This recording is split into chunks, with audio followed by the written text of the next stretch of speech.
to young carers. As I've already said, I don't believe that's controversial. We've just got to make it happen. Mr. Dorrell, thank you very much indeed. Thank you. Right Honourable Stephen Dorrell, MP, Chair of the Commons Select Committee on Health. Patricia Mitchell here. We are discussing, as we have been doing for the last 4 weeks, the Care Draft and Support Bill. And in the studio we have with us John Bang, Senior Manager, Care Commissioning, Surrey County Council. You just heard there Stephen Dorrell, Chairman of the Select Committee. Interesting, I hope I'm not taking it out of context, but two things that he said was, one, this is most likely to be a classic case of Whitehall not getting its ducks in a row, and he was saying that this shouldn't be controversial, we should just get it sorted out. So, John, those options now are looking really like they could possibly, they're going to become, hopefully, real options to be discussed within this draft bill that could be included so that young carers are taken care of. Well, I think they will, and I must admit I was slightly surprised by those press statements because actually I've been to 2 meetings with officials. There was a meeting with officials from the Department of Education and Department of Health, including lawyers, where they met representatives of stakeholders to discuss our concerns and asked had we got any more evidence that they could give. And indeed, as I mentioned, the Carers Trust is just beginning to collate a major survey that's been done very rapidly together with the Children's Trust. And there was also a meeting with the Standing Commission on Carers, which was attended by the members of the Commission, but people from the Department of Health, and there was very positive and open discussion there. And what as worthy as the piece of e-learning they mentioned it was somewhat beside the point, and they rather sold themselves short, although you did ask for a joined-up approach, and at least their press officers had spoken together, one thought. I thought it might have been the same press officer. It's also perhaps more, it's also, they're not here to defend themselves.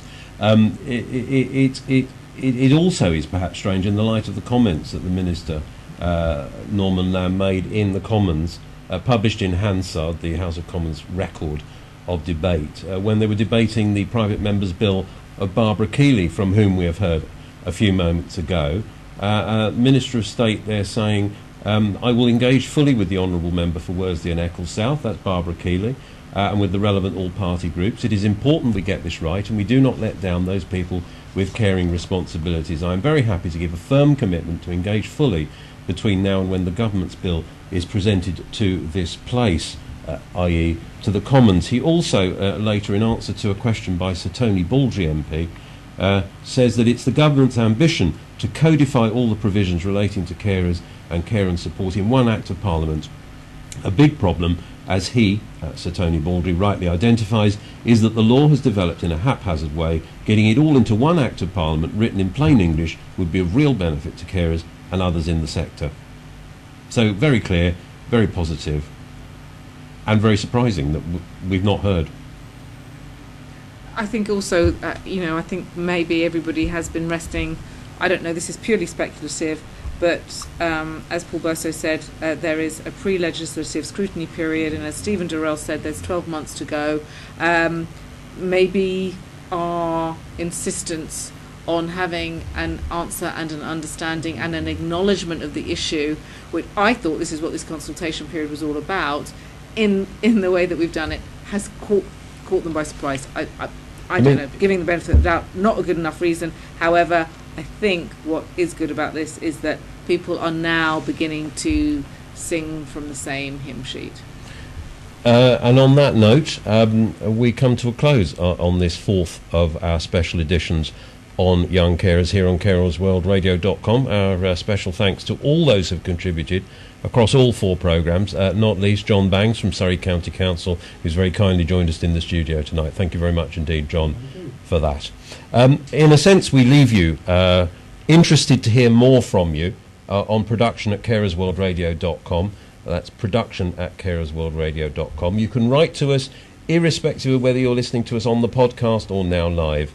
What we seem to have done with this investigation on Carers World Radio into the draft care and support bill sponsored by the Department of Health, and hopefully aided the consultation currently in progress, we think we have identified that there is an issue which now is increasingly accepted as existing in relation to this bill. There is a gap to be addressed. Young carers have definitely, on the evidence available, come off worst out of this. The issue really now is that someone puts their hand up and takes responsibility. There are possibilities, we've heard from all sorts of guests. So a fair summary, do you think? I think an absolutely fair summary. I think we've gone into the debate, and we've gone into the discussion, and we've dragged those issues out. And yes, I think everybody is agreed. The great thing is nobody is in any doubt that young carers are in need of support.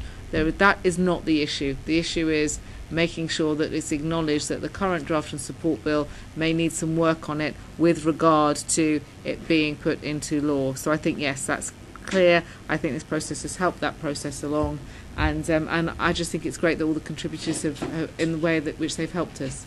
So, from the Carers World Radio production team, from me, Tom Magner, from Patricia Mitchell, from our producer, Ron Critcher, and for assistant producer, Jim Coombs. Also, we say a huge thank you to Carers Support Woking for providing us with studio facilities for the last programme and this one. We are indebted to them as well, and a present or two has gone in their direction to say thank you. One last thing, of course, we still are in a consultation period until the 19th of October. Should you want to send an email directly to government and not necessarily via us, you can actually go to Carers UK website. They've got some information for you, but there is an email that you can email the government on directly, and that email is careandsupportbill@dh.gsi.gov.uk. That information is on the Carers UK website, but you can email the government directly if you want to have your voice heard in the consultation.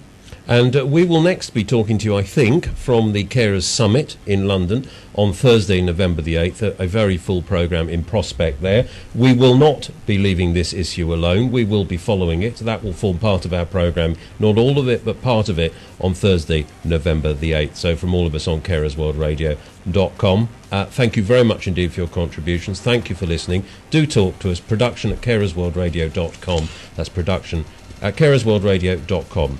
You're listening to carersworldradio.com, radio with a purpose.